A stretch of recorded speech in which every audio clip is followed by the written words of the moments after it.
Hello दोस्तों, मैं संजीव और आज हम इस वीडियो में करने वाले हैं टॉप 50 क्वेश्चंस। और ये 50 क्वेश्चन जो हैं ये प्रीवियस ईयर 2022 में दरोगा में पूछे जा चुके हैं। ये पूरा का पूरा पेपर मैं दरोगा से उठा कर लेकर आया हूँ और यहाँ आपको हिस्ट्री, ज्योग्राफी, साइंस, मैथ्स का क्वेश्चन और रीजनिंग का क्वेश्चन मिलने वाला है। एक बात मैं आपको अपडेट करवा दूँ कि दरोगा का पहले कटअप होता था 1/10, अब इसको बढ़ाकर कर दिया गया है 1/4। तो अच्छे से एक्यूरेसी मेंटेन कीजिएगा और पहले क्वेश्चन का आंसर दीजिए। हम लोग तेज़ी में कर लेंगे 50 क्वेश्चन। टिहरी बांध नदियों के संगम पर है। टिहरी बांध के बारे में जानते होंगे कि भारत की सबसे ऊंचाई पर स्थित बांध है टिहरी बांध। टिहरी बांध के बारे में बात करें तो यहाँ से आती है भागीरथी नदी, आपको पता होगा, और यहाँ से एक नदी और आती है जिसे कहते हैं भीलांगना नदी। और ये जो भागीरथी नदी है, भागीरथी नदी में यहाँ पर से मिलेगी अलकनंदा, और ये जो सेंटर हमारा है ये कहलाता है हमारा कौन सा प्रयाग, तो ये कहलाता है हमारा देव प्रयाग।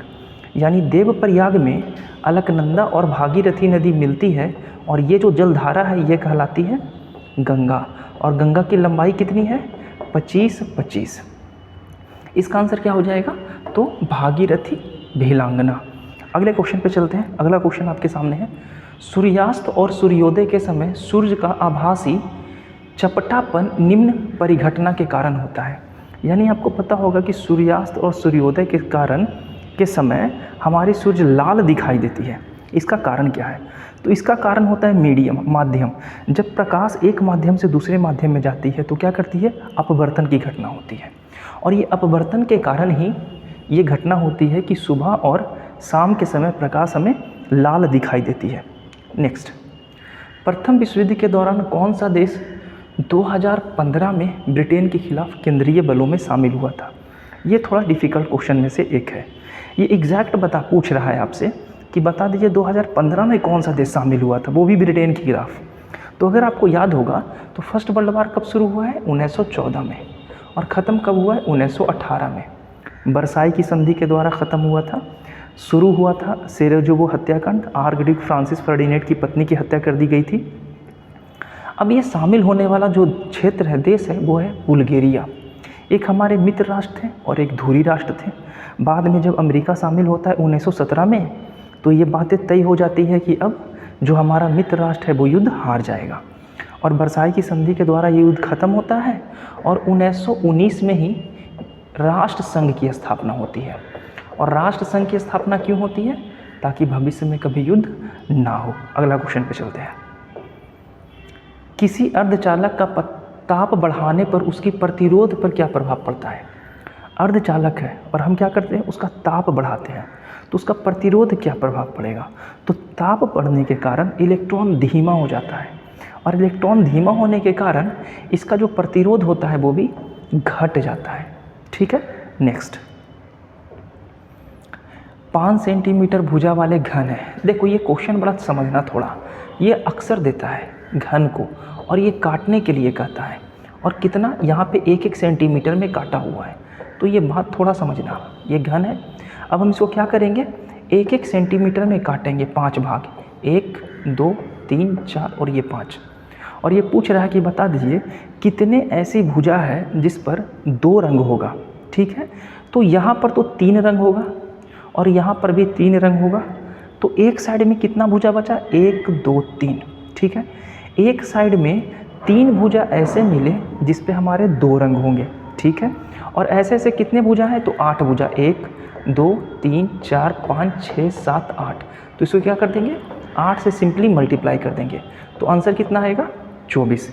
तो ऐसे 24 ऐसी भुजाएं हैं जिसके दोनों साइड पे 2 रंग होंगे।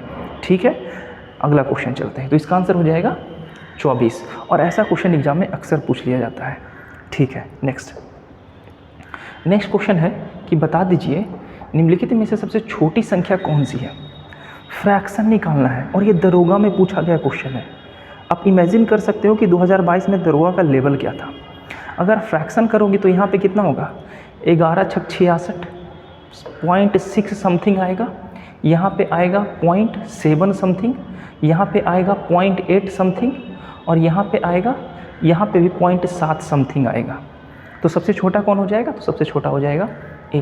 एक मतलब 10-10, 15-15 सेकंड का आंसर है। बस अब अच्छे से अपना एक्यूरेसी मेंटेन रखना, हड़बड़ा के आंसर मत मान दो। और ऐसा नहीं कि क्वेश्चन ज़्यादा इजी भी नहीं है। 1799 ईस्वी में टीपू सुल्तान की मृत्यु के उपरांत मैसूर का शासक, मैसूर राज्य किसे बनाया गया, राजा कौन बना था मैसूर का? तो टीपू सुल्तान के बारे में पता होगा और हैदर अली के बारे में पता होगा। हैदर अली दूसरा आंग्ल मैसूर युद्ध में मारे जाते हैं और उसी समय टीपू सुल्तान युद्ध में शामिल होता है। टीपू सुल्तान राजा बनता है 1782 में और इसके बाद टीपू सुल्तान 1799 में चतुर्थ आंग्ल मैसूर युद्ध में ये मारा जाता है, ठीक है। और इसके बाद जो शासक बनते हैं वो बनते हैं कृष्णराज तृतीय। तो ये बात याद रखिएगा, आंग्ल मैसूर युद्ध 4 हुए थे, मद्रास, मंगलोर, श्रीरंगपट्टनम, ये जो संधियाँ हुई थी बार बार पूछा जाता है। और उस समय कौन गवर्नर जनरल थे ये भी पूछा जाता है। तो अगला क्वेश्चन के ऊपर चलते हैं। आई होप कि आपका सब सही हो रहा होगा, लाइक नहीं किए तो लाइक कर भी दीजिएगा, ठीक है। आगे चलते हैं। क्वार्ट्ज का रासायनिक नाम क्या है? क्वार्ट्ज के बारे में आप सुने होंगे। क्वार्ट्ज को क्या कहते हैं? तो क्वार्ट्ज को कहते हैं सिलिकॉन डाइऑक्साइड और इसे कहलाता है सोडियम सिलिकेट। तो क्वार्ट्ज को सिंपली सोडियम सिलिकेट कहते हैं। क्वार्ट्ज का इस्तेमाल भी पूछेगा आपसे, तो इसका इस्तेमाल होता है कांच उद्योग में।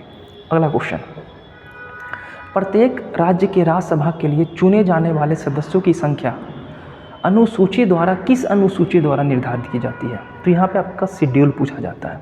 तो आपको पता होगा ना कि हमारा जो मूल संविधान था, मूल संविधान में अनुसूची की संख्या 8 थी, जबकि अगर हम वर्तमान का बात करें तो वर्तमान में अनुसूची की संख्या हमारी 12 हो चुकी है। यहाँ अनुसूची की बात कर रहे हैं तो अनुसूची कौन सा होगा? चौथा अनुसूची होगा। अगर राज्यसभा के बारे में बात करें तो राज्यसभा में वर्तमान में कितनी सीटें हैं? 250। 250 को अगर हम बांटें तो इसमें से 12 ऐसे सदस्य होते हैं जो राष्ट्रपति के द्वारा राज्यसभा में भेजे जाते हैं। राज्यसभा का संबंध कौन से आर्टिकल से है? तो आर्टिकल हमारा जाएगा 80, ठीक है। और 80 बना लोकसभा। राज्यसभा में 12 व्यक्तियों को मनोनीत करके भेजते हैं कौन? राष्ट्रपति, आर्टिकल 80 के 2 के तहत। और 238 जो है वो राज्य से जाते हैं, निर्वाचित हो गया। और इसमें भी अगर पूछ ले केंद्र से कितने जाते हैं तो आप हमें बताना कि केंद्र से यानी यूनियन टेरिटरी, ठीक है ना, केंद्र शासित प्रदेश से कितने ऐसे केंद्र शासित प्रदेश हैं जिससे राज्यसभा चुनकर भेजा जाता है राज्यसभा में सदस्य को। तो मैं ही बता दे रहा हूँ, दिल्ली से कितने जाएंगे? 3।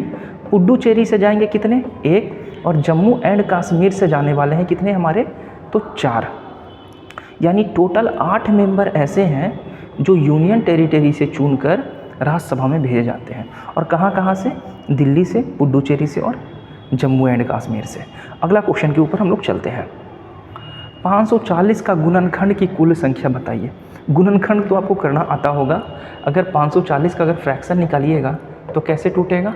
तो 27 गुने 20 ऐसे तोड़ोगे। 27 को अगर तोड़ोगे तो 3 पे पावर क्यू करोगे और यहाँ देखोगे तो 2 पावर 2 होगा और क्या होगा? 5 पे पावर 1। इसी तरीके से ना गुणनखंड टूटता है। अब गुणनखंड का रूल है कि जो पावर है ना उस पर 1 ऐड कर दो।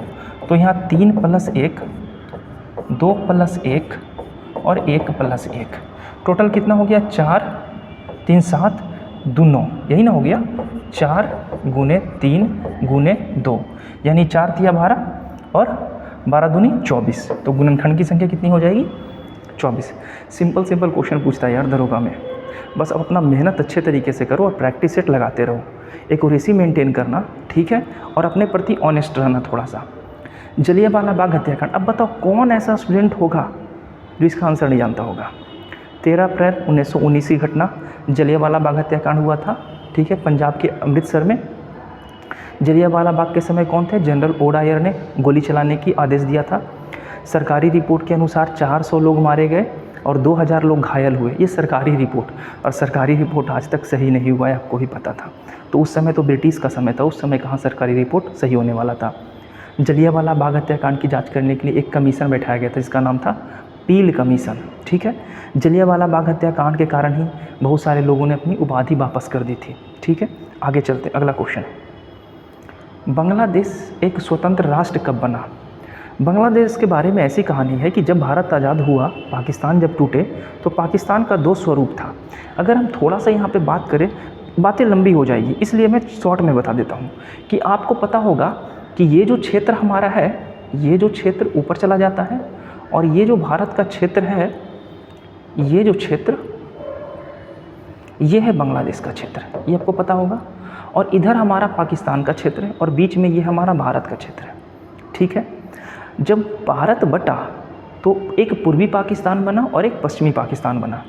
लेकिन उस समय बांग्लादेश में एक व्यक्ति थे 1971 के समय, एग्जैक्ट अगर बात की जाए तो 7 मार्च 1971 की घटना है। शेख मुजिबुर रहमान थे, वो क्या किए, यहाँ जो पाकिस्तानी सेना थी उसको वो कैद करके जेल में बंद कर दिए और आंदोलन शुरू कर दिए। ठीक है ना।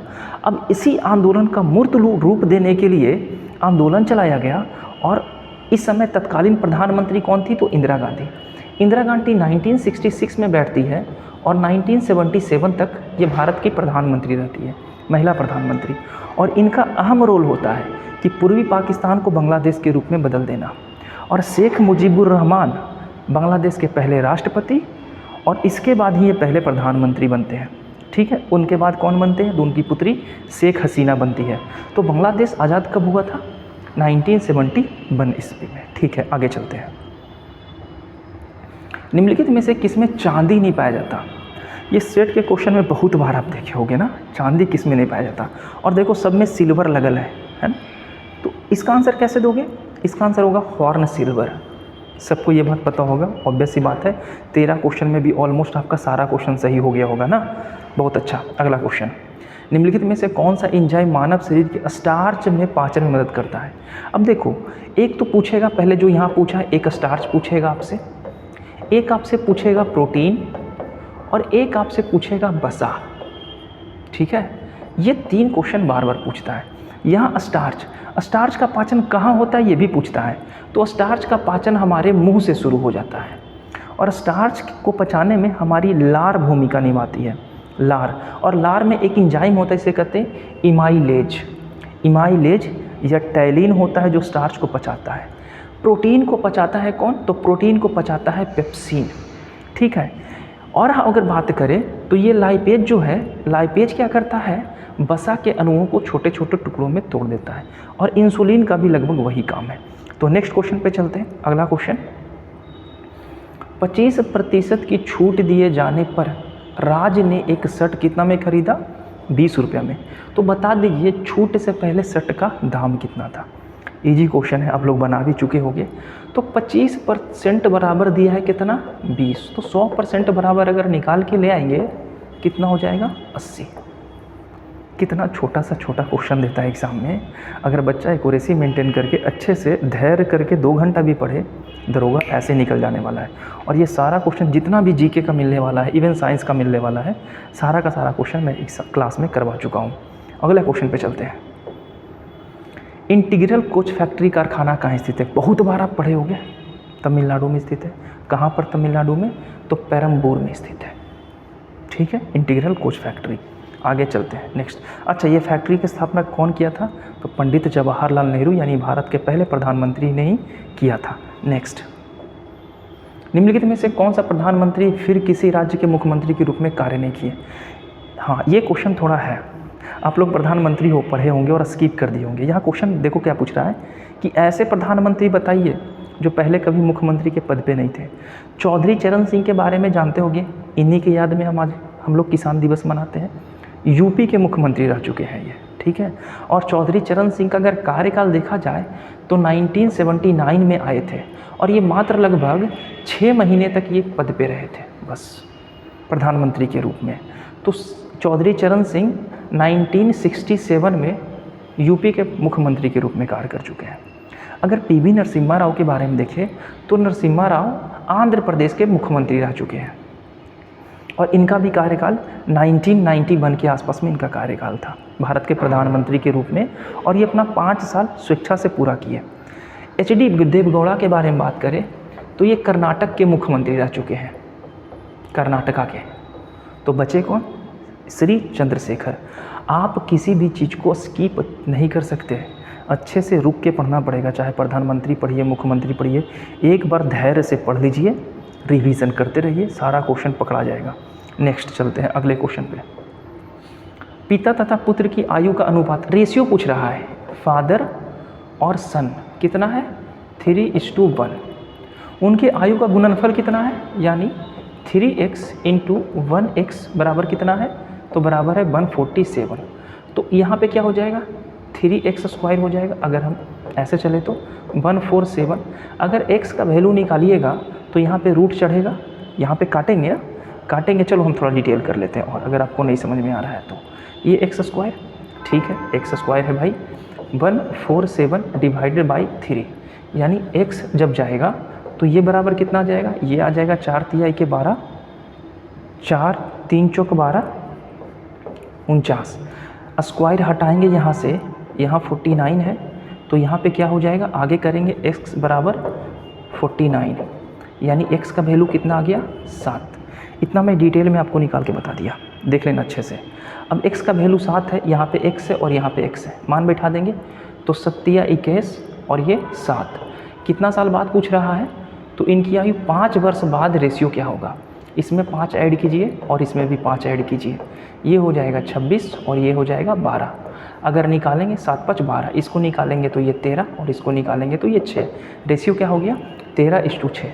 आंसर हमारा ए। सिंपल सा लॉजिक था, ऐसा कुछ नहीं था। जो आप नहीं बना सके आराम से बना लीजिएगा। हाँ, अगर आपको लग रहा है कि हमको बनाना है तो आप वीडियो को पॉज करके खुद ट्राई कर लीजिए। नेक्स्ट, दूध को दही में परिवर्तित करने वाला बैक्टीरिया। 8वां क्लास में हम लोग ये पढ़े हैं ना, लैक्टोबैसिलस नाम का जीवाणु लैक्टिक एसिड पाया जाता है। लैक्टोमीटर से दूध की शुद्धता नापी जाती है, और धावक जब तेज दौड़ते हैं तो उनके घुटने में दर्द होने लगता है, इसका कारण होता है लैक्टिक एसिड। ये सारी बातें हम लोग पढ़े हैं ना, तो इसका आंसर भी क्या हो जाएगा लैक्टिक एसिड। और लैक्टोबैसिलस नामक जीवाणु होता है जो दूध को दही में बदलता है, और ये हमारे लिए काफ़ी लाभकारी होता है। ये सारी बातें आप ऑलरेडी पढ़ चुके हो। नेक्स्ट, निम्नलिखित में से कौन सा अनुवांशिक रूपांतरित खाद्य पदार्थ है। गोल्डन राइस, ये भी पता था आप लोग को, आप लोग पढ़े होंगे जब हमारा हरित क्रांति आया था, उस जगह यहाँ उस जगह पे इसकी चर्चा की जाती है। ठीक है, MS स्वामीनाथन के बारे में जानते होंगे। नेक्स्ट, और श्वेत क्रांति भी आया था। अच्छा, श्वेत क्रांति के जन्मदाता कौन थे और भारत में श्वेत क्रांति कब आया था, दोनों का आंसर आप कमेंट में करना। तो समीर ने कहा, अच्छा ब्लड रिलेशन का क्वेश्चन आ गया है, समीर हैं, और समीर क्या कहते हैं, समीर कहते हैं कि सारिका मेरी माता, इनकी माता ना, तो इनकी माता यानी यहाँ कोई माइनस होगा, मेरी माता के पोता, पोता मतलब इनके नीचे कोई होगा एक आदमी। ठीक है, सारिका मेरी माता के पोते की पत्नी है, यानी इनकी पत्नी है ना। ब्लड रिलेशन ऐसे करके बनता है सीढ़ी के जैसा, जैसा जैसे जनरेशन होता है वैसे वैसे हम रखते हैं। लड़का के लिए प्लस का इस्तेमाल होता है और लड़की के लिए माइनस का। माइनस किसके लिए इस्तेमाल किया जा रहा है, सारिका के लिए। और ये एस मतलब कौन है, तो एस है समीर। आराम से बनाना है, हड़बड़ाना नहीं है। अब आप एक बात बता दो कि समीर के माता के पोते का पत्नी, यानी समीर की पुतहू लगी है ना, तो इसका आंसर हो जाएगा पुत्र वधू। ब्लड रिलेशन कुछ नहीं है, बस आपको इमेज बनाने आना चाहिए, ईजिली आप बना लोगे। अगला क्वेश्चन, परमाणु रिएक्टर में ग्रेफाइट का प्रयोग किस रूप में होता है। परमाणु रिएक्टर में ग्रेफाइट का इस्तेमाल भी होता है, भारी जल का इस्तेमाल भी होता है ना, और मंदक के रूप में कैडमियम की छड़ के भी इस्तेमाल होता है। तो बढ़िया से याद रखिएगा, कैडमियम की छड़ हो, भारी जल हो या ग्रेफाइट हो, तीनों का इस्तेमाल होता है मंदक के रूप में। मंदक मतलब क्या, तो परमाणु रिएक्टर में न्यूट्रल बनाने के लिए जब यूरेनियम 235 पर न्यूट्रॉन का प्रहार कराया जाता है तो ये 3 भागों में टूटता है। और जब हम ग्रेफाइट का इस्तेमाल करते हैं या भारी जल का इस्तेमाल करते हैं या कैडमियम की छड़ का इस्तेमाल करते हैं तो यहाँ पे ये 2 को सोख लेता है और 1 को आगे बढ़ने देता है, और फिर यहाँ से 3 टूटता है, फिर ये 2 सोख लेता है और 1 को आगे बढ़ने देता है, फिर यहाँ से 3। अगर ये कंट्रोल नहीं किया जाए ना तो ये अनियंत्रित अभिक्रिया हो जाएगी। और आपको पता होगा नाभिकीय संलयन और नाभिकीय विखंडन, हाइड्रोजन बम और परमाणु बम, इसके बारे में बार बार क्वेश्चन पूछा जाता है। अगला क्वेश्चन चलते हैं, मध्य रेल मंडल का मुख्यालय कहाँ है। रेलवे जोन कितना है भारत में, हाँ बिल्कुल सही, 16 रेलवे जोन है। मध्य रेलवे जोन कहाँ है, तो ये है मुंबई में, मुंबई CST। ये मुंबई में ही पहला रेल चला था मुंबई से थाने 1853 में। अच्छा, जब पहला रेल चला था भारत के गवर्नर जनरल कौन थे? ज़रा कमेंट में बताना तो आप लोग। और कितनी किलोमीटर चली थी पहली रेल? मुंबई से थाने चली थी, 1853 में चली थी, ये मैं आपको बता दिया। बाकी 2 क्वेश्चन का आंसर आप देना। उस समय भारत के गवर्नर जनरल कौन थे और ये कितनी किलोमीटर तक चली है। नेक्स्ट, इस तरीके से इंटरेस्ट लोगे, आपको ही मज़ा आएगा, हमें भी मज़ा आएगा। कमेंट करना ना भूलना, लाइक करना, शेयर कर देना। नेक्स्ट, आयरन की कमी से क्या होता है? ऐसा ऐसा क्वेश्चन दे रहा है यार, बताओ। सारे लोग बनाए होंगे ना, एनीमिया। और बिना कटअप, देखो 1/10 कटअप था तब जाता था कटअफ इतना, निगेटिव मार्किंग 1/10 था तो कटअफ इतना, ये भी जनरल के लिए। अब तो कटअफ कर दिया 1/4 निगेटिव मार्किंग, तो ये कटअफ गिरकर मैक्सिमम पहुंचेगा ना तो 52 से 55 के बीच में रह जाएगा जनरल के लिए, क्योंकि लोग 100 में 100 बना कर आते थे। आप 10 गलत कीजिएगा तो आपका 1 कटेगा। अब यहाँ क्या है कि 4 ही गलत कीजिएगा तो 1 कट जाएगा। तो अब लोग क्या करेंगे, अब अटेम्प्ट कम लेंगे तो नेगेटिव मार्किंग भी वो चाहेंगे कि कम हो, और इससे क्या होगा तो कटअप भी कम जाएगा। तो अब अपॉर्चुनिटी बढ़ गई, ठीक है ना। बस एक और इसी मेंटेन करके रखना। इनीमिया होता है आयरन की कमी के कारण, और आयरन कहाँ पाया जाता है? तो पालक, साग खाओ, साग, उसमें आयरन की मात्रा प्रचुर मात्रा में होती है। सेब भी खा सकते हो। भूमध्य रेखा निम्नलिखित में से किस देश के मध्य से नहीं गुजरती? भूमध्य रेखा, जिसे 0 डिग्री अक्षांश या विषुवत रेखा कहते हैं। अगर आपको ग्लोब पता होगा तो पता होगा कि ये जो क्षेत्र है सबसे छोटा, इसे 0 डिग्री अक्षांश रेखा कहते हैं, इसी को विषुवत रेखा कहते हैं और इसी को भूमध्य रेखा कहते हैं। अक्षांश रेखा की संख्या कितना है? 1 + 180 यानी 181, 90 ऊपर और 90 नीचे, और एक ये सबसे बड़ा अक्षांश रेखा भूमध्य रेखा ही होता है, और भूमध्य रेखा भारत से होकर नहीं गुजरता, तो आंसर होगा भारत। अच्छा, कहाँ कहाँ से होकर गुजरता है तो मैं नीचे बता चुका हूँ कि भूमध्य रेखा 13 देशों से होकर गुजरता है, और 13 देश कौन कौन से हैं आप ये देख लेना, ठीक है। भूमध्य रेखा, कर्क रेखा और मकर रेखा एक कॉन्टिनेंट से गुजरता है, तीनों की तीनों, वो है अफ्रीका। अफ्रीका एक ऐसा कॉन्टिनेंट है जिससे कर्क रेखा, मकर रेखा और भूमध्य रेखा तीनों गुजरते हैं। इसके अलावा और भी कोई ऐसा महादेश नहीं है, 7 ही देश है ना हमारे पास महादेश, ठीक। तो 13 जो देश है उससे होकर भूमध्य रेखा गुजरती है। और ये भी क्वेश्चन पूछा गया है कि भूमध्य रेखा कितने देशों से होकर गुजरती है, तो 13। भारत से होकर कौन गुजरता है? कर्क रेखा, मकर रेखा, भूमध्य रेखा तो नहीं गुजरता।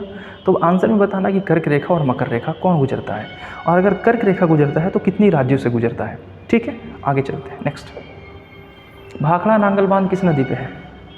लगा लिए, कितना ईजी है, सतलज नदी, सब जानते हैं। भाखड़ा नांगल बांध भारत का दूसरा सबसे ऊंचाई पर स्थित बांध है। टिहरी बांध के बाद इसका नंबर ही आता है भाखड़ा नांगल बांध का, ठीक है। आगे चलते हैं। और भाखड़ा नांगल बांध सतलज नदी से ही एक इंदिरा गांधी नहर निकाली गई है जो राजस्थान तक गई है, और ये राजस्थान को जल मुहैया कराती है ताकि राजस्थान में खेती हो सके।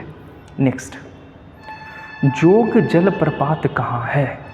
तो जोग जलप्रपात के बारे में आप जानते होंगे। जोग जलप्रपात हमारा कहाँ है? शरावती नदी पर जोग जलप्रपात, ये बहुत बार पूछा गया है, ठीक है। अब हमें आप कमेंट में बताना कि ये जोग जलप्रपात शरावती नदी में किस राज्य में है। नेक्स्ट, जलप्रपात से, अभयारण्य से, ये सारे से क्वेश्चन ज्योग्राफी में बनता है। जहान आरा द्वारा लिखित शेख मुहिउद्दीन चिश्ती जीवनी कौन सी है? पहले तो यही पता होना चाहिए कि जहां आरा कौन है। हाँ बिल्कुल सही, जहां आरा कौन है?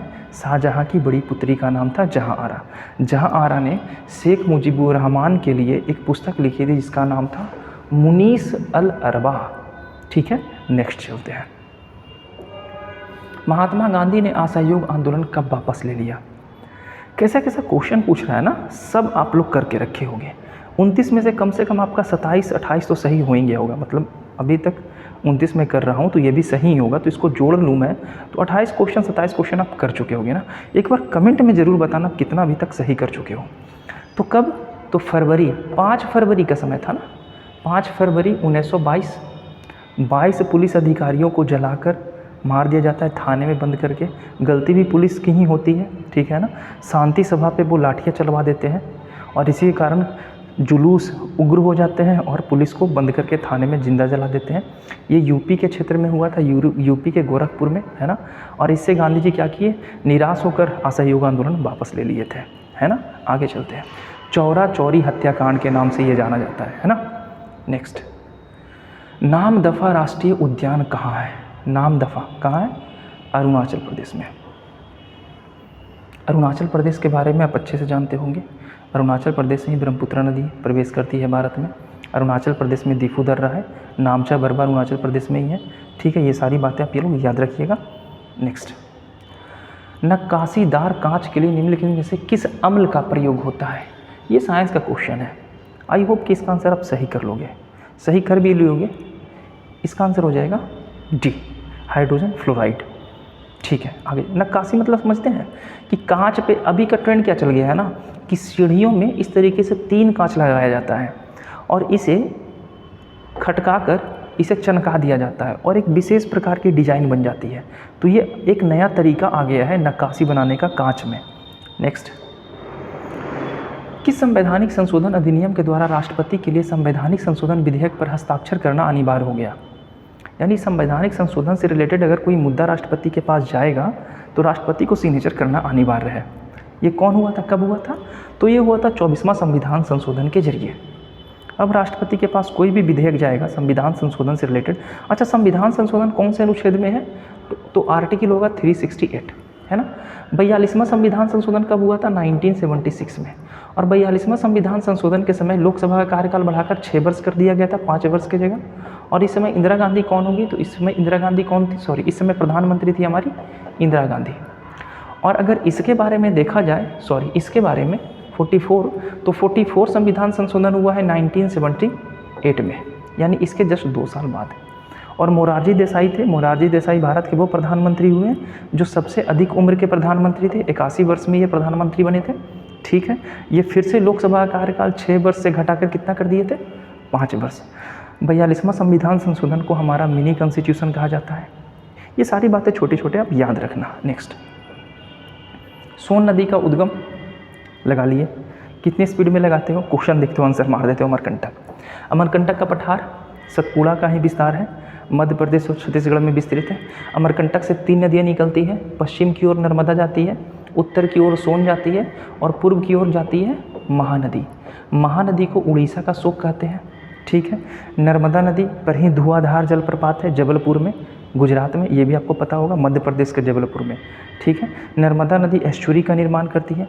सोन नदी जाती है और कहाँ मिल जाती है? फतुहा के पास, गंगा नदी में मिल जाती है।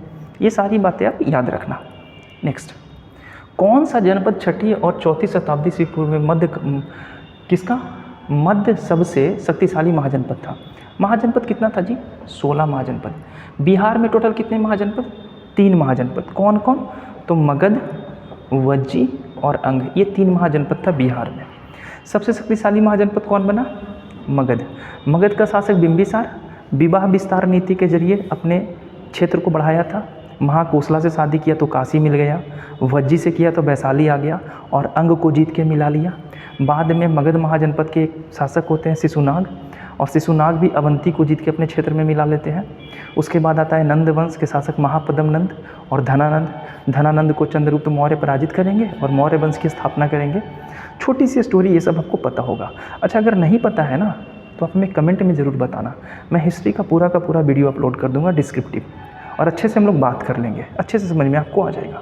नेक्स्ट, कैबिनेट मिशन के कितने सदस्य थे जब भारत में आए थे? हाँ बिल्कुल सही, 3 ही थे ना, पैंथिक लॉरेंस, स्टेफर्ड क्रिप्स और एक आंसर आप देना। एक पैंथिक लॉरेंस थे, एक स्टेफर्ड क्रिप्स थे और एक और कौन थे? इसका आंसर आप हमें कमेंट में बताना।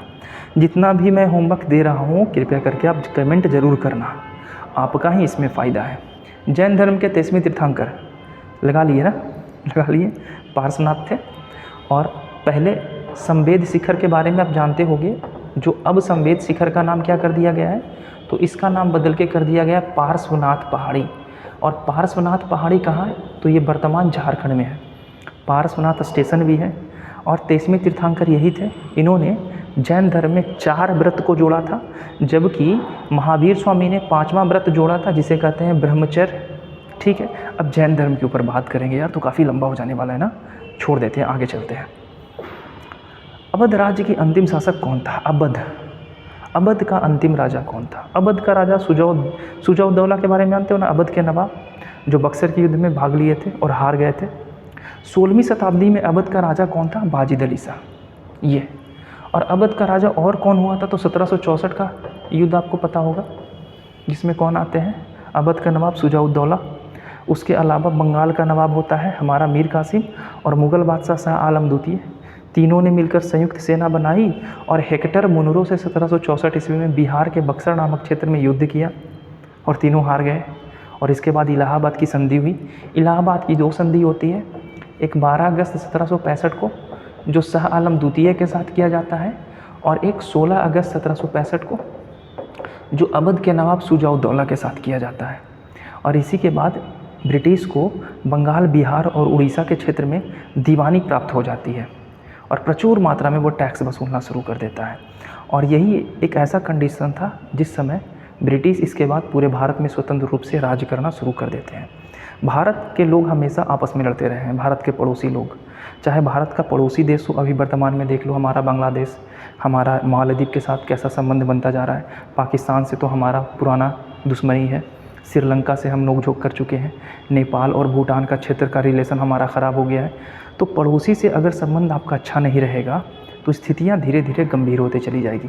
और चाइना चारों तरफ से भारत को घेर लिया धीरे धीरे, और सबसे वो अच्छे से संबंध बनाना शुरू कर दिया।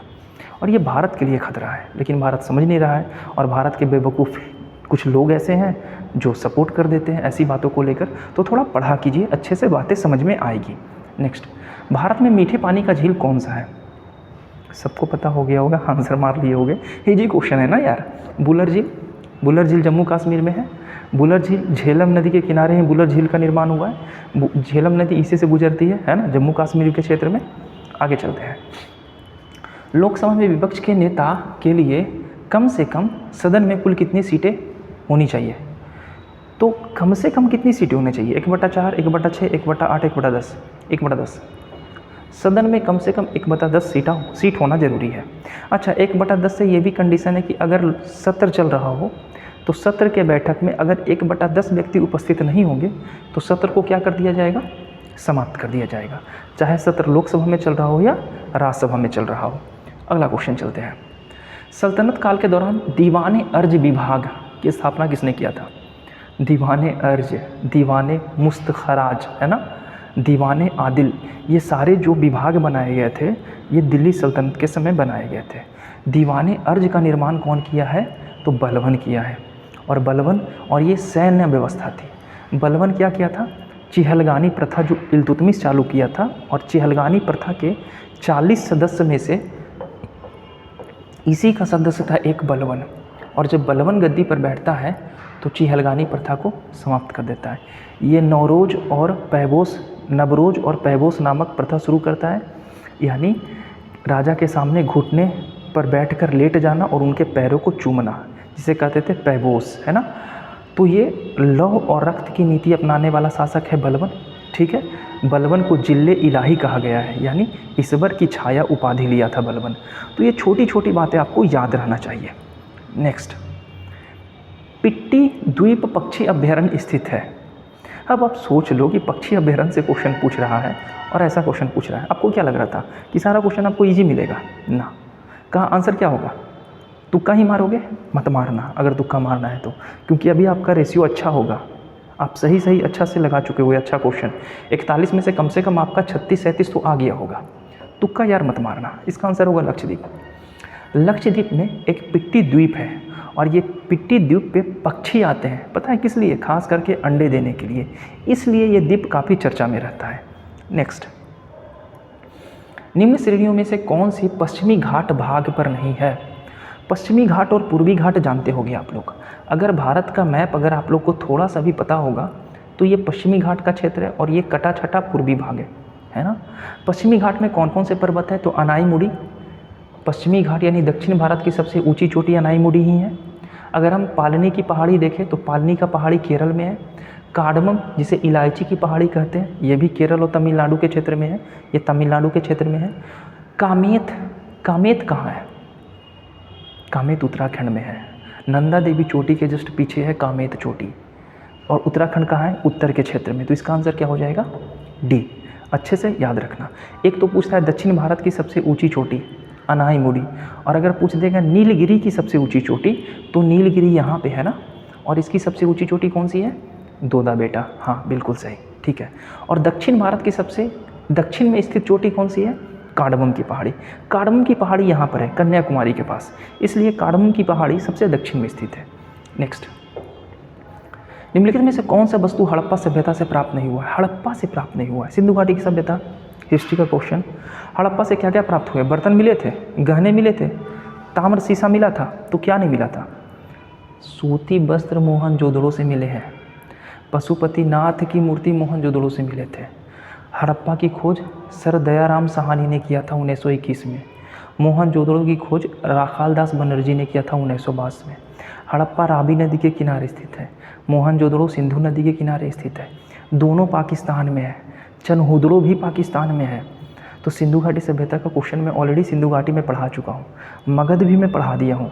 यूट्यूब पे वीडियो पड़ा होगा, अगर नहीं देखे हो तो आप अच्छे से देख लो, या अगर आपको फिर से पढ़ना है तो एक बार हमें वीडियो में कमेंट कर देना, मैं अच्छे से बता दूंगा हड़प्पा के बारे में।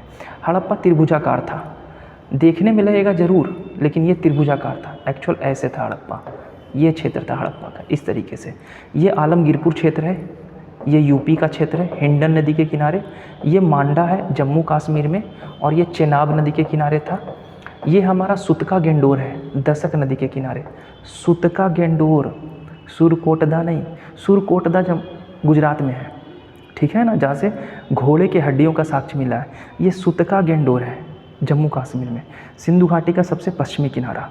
और नीचे है दयामाबाद, और दयामाबाद कहाँ था? तो दयामाबाद है महाराष्ट्र में। और किस नदी के किनारे? तो नर्मदा नदी के किनारे। और सिंधु घाटी सभ्यता का एरिया अगर पूछ ले तो 12,99,600 वर्ग किलोमीटर।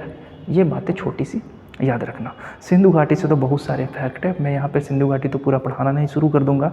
नेक्स्ट, भारत के नियंत्रक एवं महालेखा परीक्षक को उसके पद से हटाने की प्रक्रिया कैसी प्रक्रिया है? किसके अनुसार ऐसे प्रक्रिया चलता है? राज्यसभा के महाधिवक्ता के अनुसार, भारत के महान्यायवादी के अनुसार, उच्चतम न्यायालय के न्यायाधीश के अनुसार, लोकसभा के अध्यक्ष के जैसा। तो इनका जो प्रक्रिया है, CAG को हटाने की प्रक्रिया होती है उच्चतम न्यायालय के जैसे न्यायाधीश को हटाया जाता है वैसे इनको हटाया जाता है। इनको हटाने की प्रक्रिया है क्या? तो इनको हटाने की प्रक्रिया है कि या तो राज्यसभा में या तो लोकसभा में बात रखी जाए, और लोकसभा या राज्यसभा में उपस्थित और मत देने वाले लोगों की कुल संख्या का 2/3, बढ़िया से समझना, उपस्थित होने से नहीं चलेगा, जो मत देने में शामिल होंगे ना उसका 2/3 यहाँ राजी हो और ये पास होकर यहाँ जाएगा। अगर ये राजी हो गया तो प्रेसिडेंट के पास भेज दिया जाएगा और ये क्रिया संपन्न हो जाएगी और उच्चतम न्यायालय के न्यायाधीश को हटा दिया जाएगा। कदाचार के अगर कदाचार का आरोप सिद्ध हो जाता है तो इनको हटा दिया जाएगा। सेम प्रक्रिया CAG के रूप में लागू होता है, comptroller auditor general. Next, sericulture, मज़ा आ गया ना, रेशम कीट पालन सब जानते हैं ना, है। यहाँ पे सेरीकल्चर जो हमारा झारखंड में काफ़ी विकसित है। झारखंड में लाह अनुसंधान केंद्र भी है। लाह जिससे चूड़ी बनाया जाता है, मेटल, पीला पीला कपड़ा पहन लोगे तो काला काला आकर बैठ जाता है ना छोटे छोटे, वही उसी को हम लोग लाह कहते हैं। लहटी से चूड़ी बनता है। निम्न में से कौन सा देश सार्क का सदस्य नहीं है? सार्क की स्थापना की गई थी 1985 में। सार्क का मुख्यालय है नेपाल के काठमांडू में, है ना, काठमांडू नेपाल में है। सार्क में कितने देश शामिल है? तो सार्क में कुल 8 देश शामिल है। 8 देश कौन कौन है? तो 8 देश की बात करें तो जो इंडिया के अगल बगल में देश है ना वही सार्क में होने वाला है। इंडिया में यहाँ पे पाकिस्तान है, ठीक है, यहाँ पे नेपाल भी है और यहाँ पे भूटान भी है, यहाँ पे म्यांमार है और यहाँ पे श्रीलंका है और यहाँ पे हमारा क्या है, यहाँ पे मालदीव है। ये सारे सार्क में तो आते ही आते हैं। एक और सार्क में है, यहाँ पे अफ़गानिस्तान भी है ना। अब आप लोग एक बात बोलोगे हमसे कि आप ये बताइए कि यहाँ पे तो चाइना भी है ना सर, चाइना भी है ना। तो चाइना यहाँ पे नहीं होने वाला है, ठीक है ना, चाइना है इसमें और ना म्यांमार है इसमें। तो 8 देश टोटल है। 8 देश कौन कौन है? भूटान, अफ़गानिस्तान, मालदीव, इंडिया, पाकिस्तान, अफ़गानिस्तान, नेपाल, भूटान 5 हो गए, श्रीलंका 6 हो गया, म्यांमार 7 हो गया। एक देश और छूट रहा है, कौन सा देश? हाँ बिल्कुल सही, बांग्लादेश यहाँ पे है। तो ये जितने भी 8 देश हैं ये सार्क के सदस्य देश हैं और सार्क की स्थापना 1985 में की गई थी, ठीक है। और इसमें कौन कौन शामिल नहीं है, तो भारत के चीन और म्यांमार इसमें शामिल नहीं है। अब आंसर आपको लग गया होगा कि इसका आंसर हो जाएगा म्यांमार, ठीक है। आगे चलते हैं। बौद्ध धर्म के उपदेश देने के लिए किस भाषा का इस्तेमाल किया गया था? बौद्ध धर्म, जैन धर्म, सिंधु घाटी, मौर्य, मगध, देख रहे हो इतिहास में लगभग सारा चैप्टर को कवर किया गया है, तो कोई भी चैप्टर को आप स्किप करके आगे नहीं बढ़ सकते हैं। चैप्टर को अच्छे से पढ़ना, चाहे वो दिल्ली डायनेस्टी हो, मुग़ल से भी देख लो कितना तगड़ा पूछा था, शाहजहाँ की बेटी के बारे में पूछ दिया था। तो अच्छे अच्छे लेवल के क्वेश्चन पूछते हैं। और यार एक चैप्टर से एक ही क्वेश्चन पूछता है, बात तो ये है। अभी तक बौद्ध से नहीं ना मिला था, सिंधु से भी एक क्वेश्चन मिले, हड़प्पा से, अभी यहाँ पे एक क्वेश्चन मिला बौद्ध से, पाली भाषा इसका आंसर होगा। और जबकि जैन धर्म किसका इस्तेमाल किया था? प्राकृत भाषा का इस्तेमाल किया था। नहीं, महात्मा बुद्ध के बारे में यहाँ जिक्र नहीं होना, महात्मा बुद्ध लंबा चला जाएगा। फिर बस इतना बात कर लेते हैं, महात्मा बुद्ध का जन्म कब हुआ था? 563 में, और मरे कब थे? 483 में। 80 वर्ष तक ये जीवित रहे थे, ठीक है। बुद्ध पूर्णिमा के दिन उनका जन्म होता है, ज्ञान की प्राप्ति भी होती है और उनकी मृत्यु भी हो जाती है। नेक्स्ट, 14 घंटा एक दिन का कितना भाग है? तो एक दिन में कितना होता है? एक दिन में होता है 24 घंटा, और बात कर रहा है 14 घंटा, तो कितना हो जाएगा? 7/12। आंसर कहीं दिख रहा है? बस खत्म। आगे, 7 पे पावर 7 से को अगर 4 से भागा दे तो शेषफल क्या बचेगा? तो इसको 4 से डिविजिबल कर दो तो कितना होगा? 7 पे पावर 3/4। 7 पे पावर 3/4 करेंगे तो 7 गुने 7 गुने 7 करेंगे, 7 गुने 7 गुने 7/4 कीजिएगा तो शेषफल कितना बचेगा? 3। तो आंसर हो जाएगा 3, ठीक है। नेक्स्ट, तिलैया बांध कहाँ पर है? झारखंड में, सब जानता है ना। किस नदी पे? ये ना बताइए, कौन सी नदी? बराकर। बराकर दामोदर की सहायक नदी है और इसी पे तिलैया डैम बनाया गया है। बराकर भारत की सबसे प्रदूषित नदी है। बराकर नदी आगे जाके हुगली नदी में मिल जाती है। बराकर नदी नहीं, दामोदर नदी। दामोदर नदी को बंगाल का शोक कहा जाता है, जबकि कोसी नदी को बिहार का शोक कहा जाता है, और उड़ीसा में महानदी को उड़ीसा का शोक कहा जाता है। नेक्स्ट, ये क्वेश्चन आपके लिए लगा भी दिए ना, कितना जल्दी लगा लिए इसका। रेगुर मिट्टी के बारे में कुछ बातें बताना और बताना रेगुर मिट्टी भारत के किस क्षेत्र में पाया जाता है। अगले बार हम फिर बात करेंगे ऐसे ही वीडियो पर। आई होप कि आपको ये वीडियो अच्छा लगा होगा, इंटरेस्टिंग होगा। मिलते हैं नेक्स्ट वीडियो में, ठीक है, बाय।